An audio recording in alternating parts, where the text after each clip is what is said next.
السلام علیکم ورحمۃ اللہ وبرکاتہ۔ میرا نام آصف ہے، میں رینیوبل انرجی انجینئر ہوں۔ بائی بورن میں مسلمان ہوں، اور الحمدللہ بائی ریسرچ بھی میں مسلمان ہوں۔ کچھ ویکنیسز آئی تھی کچھ سالوں پہلے، مجھے اتفاق ہوا پڑھنے کا یو کے اندر، اور وہاں پہ میں اپنا مائنڈ جو ہے وہ کلیئر کر کے گیا تھا، کیونکہ اگر میں یو کے میں پیدا ہوتا تو ہو سکتا ہے میں کرسچن ہوتا۔ تو یو کے گیا اور وہاں پر کرسچنس پہ بھی ملا اور ڈفرینٹ ریلیجن لوگوں سے بھی ملا، اور ناٹنگھم اسلام انفارمیشن پوائنٹ کے تھرو میں نے دعوت بھی دی، ان سے ملا، اور جس طرح سے ڈیبیٹس ہوئیں، آپ کی بکس ہیں، احمد دیدات کی بکس ہیں، انہوں نے بہت ہیلپ فل کی، اور جب کرسچنز اور ڈفرینٹ تھے وہ بے بس رہ گئے، تو میرا یقین اور پختہ ہو گیا کہ اسلام اور قرآن کے علاوہ اور کوئی مذہب حق نہیں ہے، یہی صرف حق ہے تا قیامت تک، کیونکہ ان کی بے بسی دیکھی میں نہیں دیکھی وہیں پر۔ لیکن کچھ سالوں پہلے سر ایک شخص ہے، وہ بھی آئی پی سی سی احمد دیدات کے اسٹوڈنٹ ہیں، انہوں نے جو ابھی کلیم کیا ہے، آپ چاہیں تو میں اس کا نام بھی لے سکتا ہوں، انہوں نے کہا ہے کہ قرآن کی جو لٹرل میننگز ہیں جو عربک ہیں، عربک میں آپ جب ٹرانسلیٹ کرتے ہیں تو اس کی جو لغت ہے اس سے ہی آپ کو قرآن کو انڈرسٹینڈ کریں۔ آپ جو تفسیر دیکھتے ہیں یا پھر کچھ حدیث ہیں، اس سے آپ اگر دیکھتے ہیں تو وہ قرآن کی انڈرسٹینڈنگ بالکل بدل جاتی ہے، جیسے کہ وہ کہتے ہیں کہ تورات جو ہے وہ موسیٰ علیہ السلام پہ نازل نہیں ہوئی۔ تو میرا کوشچن یہ ہے کہ پوری کی فاؤنڈیشن ہی جو ہے اس نے ڈسٹرب کر دی ہے، کہ جیسے اس نے کہا کہ مسجد اقصیٰ جو ہے وہ فلسطین نہیں ہے بلکہ وہ پیلسٹائن میں ہے۔ تو یہ جو انڈرسٹینڈنگ ہے کہ آپ کہ قرآن جو ہے وہ صرف قرآن سے ہی سمجھا جا سکتا ہے، کیونکہ وہ اللہ نے اس کی جو ہے ذمہ داری لی ہے، باقی تو مین میڈ لوگوں نے کتابیں لکھی ہیں ساری جو اس کا کلیم ہے۔ تو میری ریکویسٹ ہے کہ اگر آپ اس کو کلیئر کریں، اس انڈرسٹینڈنگ کو، کہ قرآن کو صرف اسی ٹرانسلیشن سے ہی سمجھا سکتا، کیونکہ اس کو قرآن نے وہ اللہ نے اس کی وہ لی ہوئی ہے۔ تو اور ریکویسٹ ہے کہ سمجھ گیا بھائی، کب سے کھڑے ہوئے سمجھ گیا آپ سر میں سمجھدار ہوں میں، اور کس کے بارے میں بات کرتے ہو بھی جانتا ہوں میں۔ جزاک اللہ۔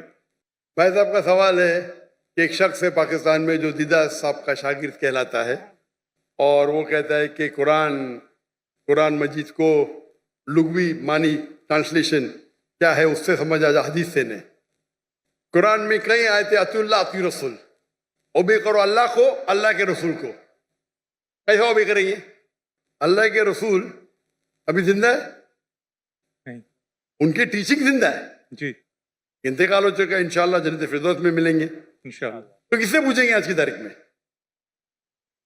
اللہ کا تو کلام ہے نا، جی۔ اطیعوا اللہ اطیعوا الرسول، obey Allah obey the messenger, کس سے پوچھیں گے؟ کدھر ہے حدیث؟ پوچھو ان سے، سمپل ہے۔ کوئی بھی اگر قرآن کا بیسٹ کامنٹری قرآن خود ہے اور اللہ کے رسول کی حدیث، دو چیز، قرآن خود اور اللہ کے رسول کی، یہ بیسک ہے۔ Best is Quran itself, کئی جگہ قرآن میں دو جگہ ذکر ہے، دو commentary, it is called itself. Number 2 Allah کے رسول کی حدیث، اس کے بعد اینسلری، اور ہو سکتا ہے سائنس، ہو سکتا ہے ٹیکنالوجی، بعد میں آئیں گا۔